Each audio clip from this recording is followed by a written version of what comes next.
Hey, listeners, readers, sisters, readers, gorgons, medusas. This is Esmée of Medusa Rising for the Gorgon Posse podcast. And I'm going to try a little experiment this time. I'm going to read you a poem by the American poet Jorie Graham. And I'm going to give you, my chair is very squeaky. I want to give you a little background on her, or at least on this book. This book's title is Overlord, and Jorie Graham wrote most of these poems in the early 2000s as the Afghanistan war was taking place and as the Iraq war opened up. And a lot of the poems in the middle of the book are directly about historical events at D-Day, or no, not D-Day, at Operation Overlord. They are also based in historical record, witness testimony, the reports of soldiers who were there. It's dedicated to her parents who were of that generation. Jorie Graham herself was a student in the 1960s. She was at the Sorbonne in Paris in May of 68 when the worker-student revolt happened during the spring of 1968, where so many protests and revolts and little mini revolutions, great big revolutions started. It was one of those sort of like fated, almost astrological moments. And one of Jorie Graham's great topics is how we know who we are, what we are, how we experience being a creature with a mind. And this poem is about that in many ways. There's a passage that's Jorie Graham originally, then in the middle, there's a quotation from Virginia Woolf's To the Lighthouse. And then this third and fourth sections return to Jorie Graham originally. So this poem is called Disenchantment. And I wanted to read it to you now because it captures something of the feeling of being here, of living, I think, in this moment when, the US is finally being rocked again by all of the echoes of its history sort of coming home to roost at the same time. Its history internationally, its history nationally, the history of its long, violent creation. And watching the genius of the place, our Constitution, the founders, the refounding that was the Reconstruction, the refounding that was the New Deal, the refounding that was the Great Society. We're just watching all of those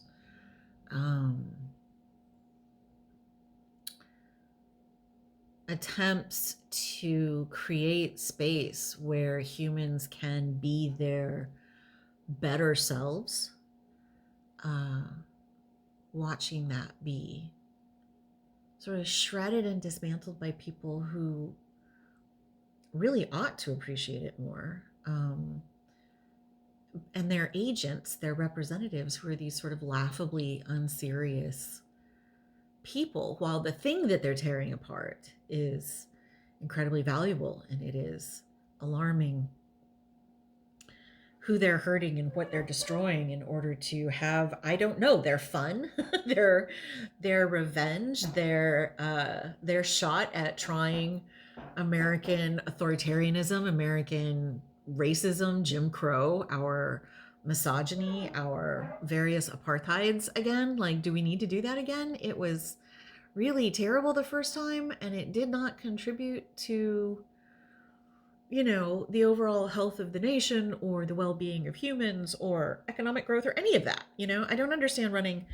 this particular fucked up experiment again because it never works. Anyway, it's in all of that context that I'm thinking about this poem, and that I woke up the other day thinking, maybe I should read a Jorie Graham poem to our members and anyone else who wants to listen.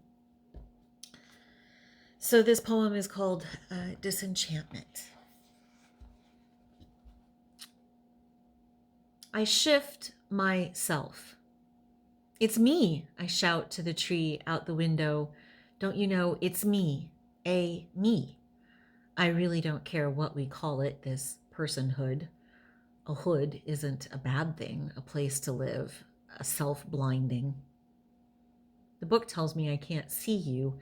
It's all frames and lenses, and you who have been here 3 centuries, it is said, according to the knowledge, you are but a little flash, a cloud taking form in my neuron chamber, my brain pan, in your sight of my manufacturing of you, not to mention all the cultural variables, that I am white, a woman, live in X, earn my means via Y, in a city on a portion of the globe where empire collects its secrets, where I am one of its secrets, prey to the fine dust of its ideology, which slips into my very gaze this dawn, right there into the brainstem, along with the feeding in of your more than 72 shifts in the nature of the vertical, just in your most upward reaching ranking branch, I counted,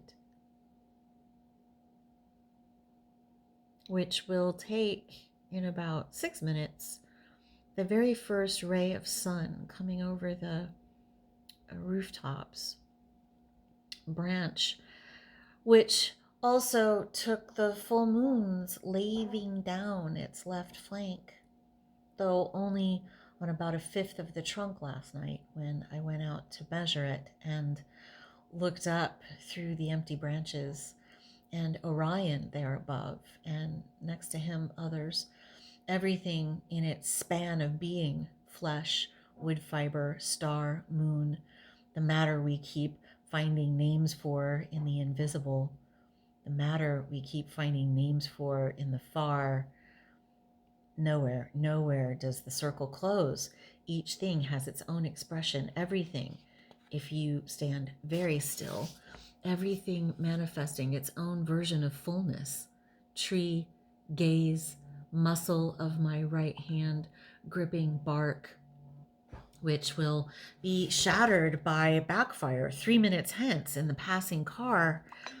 Striated petals of the as yet unseen crocus, this soil over your root now holds yellow, not yet being here of their yellow, but you are truly invisible, unknowable, unreachable specter of transience, only my own and not ever my own, so that I too am spectral now. I can destroy you, but I cannot know you. When I come downstairs now and out to you, to put my arms around you as far as it is possible, I come to the instant you have been growing towards for centuries under this loud sky, all day long over centuries, even right now today, here. Instantly, she was annoyed with herself for saying that. Who had said that? Not she. She had been trapped into saying something she did not mean.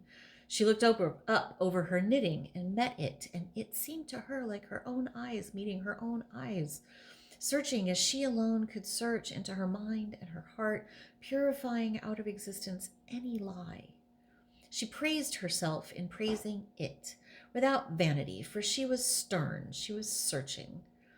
It was odd, she thought, how, if one was alone, one lent to inanimate things, trees, streams, flowers, felt they expressed one, felt they became one, felt they knew one, in a sense were one, felt an irrational tenderness thus.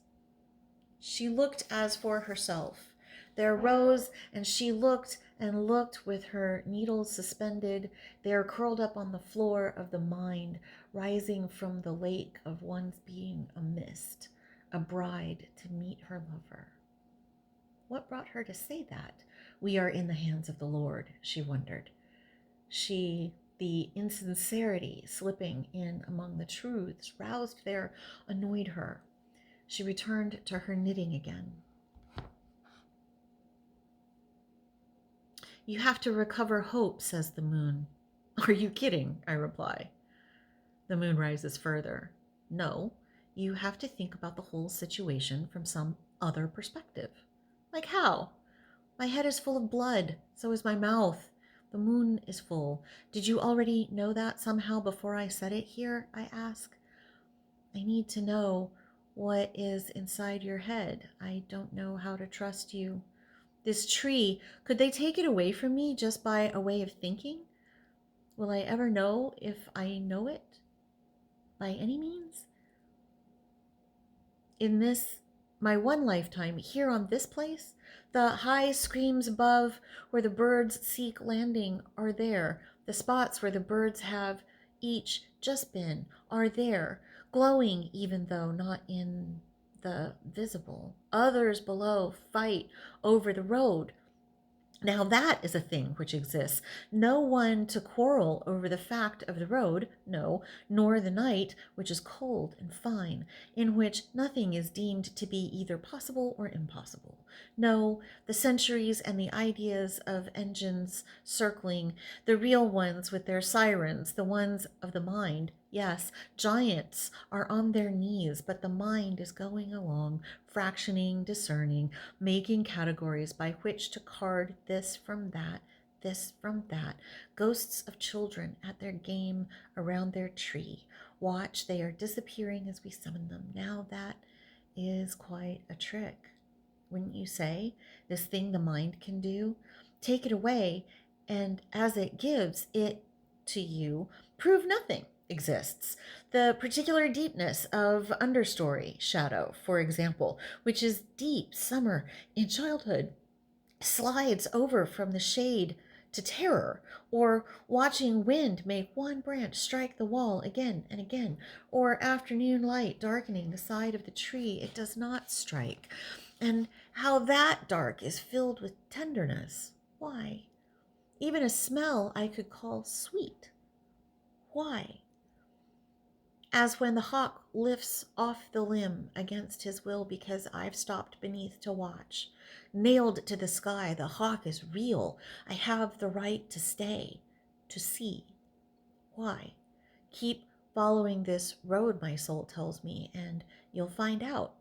Yes, stand in the disenchantment now and try to summon it, this thing the mind is trying to give you, your freedom. Try to breathe in its absolutely clear air amid the stubble, amid the shiny stones, thinking that part of my life is over. Something has been sold to get here, something of mine, something perhaps very precious to me, an heirloom, an inheritance. I'm not sure what to call it.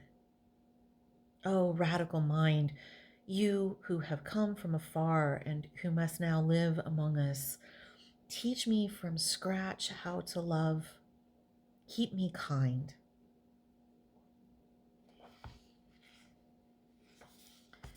This is this great trick that Jorie Graham's poems often do. They move between the scale of the very small and personal out to something historical, to something metaphysical even, and then just right back down very quickly. They sort of slam you back down into your own being in a different form. So that was my experiment. Maybe our approach to this moment in history globally, this moment in history as just individual women, maybe we can try to take it and do that to it, do that poem. Start where we are, these little personal creatures, our little brain pans taking in the world, and try to transmute that through reaching out into the other world, the metaphysical, the historical, the possible, and then transmute that back down into ourselves and share it with each other to be transformative individuals, right? Even if we are only transformative individuals in the little places where we are, that is still transformation that can accrete and accrue and gain power and momentum and catapult us into that world it is that feminists and so many powerful women have dreamt of, lo, these 5,000 years. I hope you've enjoyed this. I hope you could understand the poem as I read it. And I might try this again sometime if you like it. So thanks for spending the time. Stay rad, stay witchy, be good to each other.